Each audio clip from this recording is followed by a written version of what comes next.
রামকৃষ্ণনগরে কংগ্রেসের মনোনয়ন চেয়ে দৌড়ঝাঁপ শুরু অনুপ দাস তালুকদারের। তপশিলি জাতি সংরক্ষিত রামকৃষ্ণনগর বিধানসভা কেন্দ্র থেকে কংগ্রেসের দলীয় মনোনয়ন চেয়ে আবেদন ড আলোক কুমার দাস তালুকদারের। গত ১৬ জানুয়ারি তিনি গুয়াহাটির কংগ্রেস কার্যালয়ে উপস্থিত হয়ে মনোনয়নের আবেদন জমা দেন।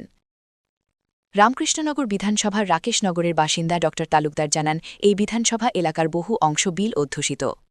সোনবিল ও রাতাবিলের মতো গুরুত্বপূর্ণ জলাভূমিকে কেন্দ্র করে পরিকল্পিত উন্নয়নের মাধ্যমে আর্থিক অগ্রগতি ও কর্মসংস্থানের সুযোগ সৃষ্টি করা সম্ভব বলে তিনি মনে করেন।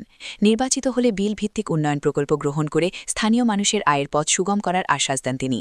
শ্রীভূমি থেকে সুস্মিতা দাসের রিপোর্ট, ঈশান বাংলা নিউজ, শিলচর। অনুপ কুমার দাস তালুকদার। আমার প্রস্তুতি গ্রামের ভিতরে, আমি বিশেষ করে সোশ্যাল মিডিয়াতে কম প্রেজেন্স থাকে আমার, ইদানিং আমি শুরু করেছি, কিন্তু গ্রামের ভিতরে ইন্টেরিয়রে আমি যাই। যেমন ছোটো বুবি, বড় বুবি, একদম মিজোরাম বর্ডার, তারপরে আমাদের সনবিল রাতাবিল এরিয়ার ইন্টেরিয়রে, যেখানে আপনার অল ওয়েদার রোড নেই, বিশেষ করে বর্ষার দিনে বৃষ্টির সিজনে রাস্তাই থাকে না, প্রায় 70% রাস্তা আপনার জলপথ। তো ইন্টেরিয়রে আমি কাজ করছি এবং আমি আশা করি যে আমাদের এলাকার ভোট এখন 2,20,000 রাফলি। প্রতিদিন তো আমাদের কংগ্রেসের মধ্যে 5 জন ক্যান্ডিডেট নেই, আমরা একসঙ্গে, আমাদের প্রতিদ্বন্দ্বিতা হবে বিজেপির সঙ্গে।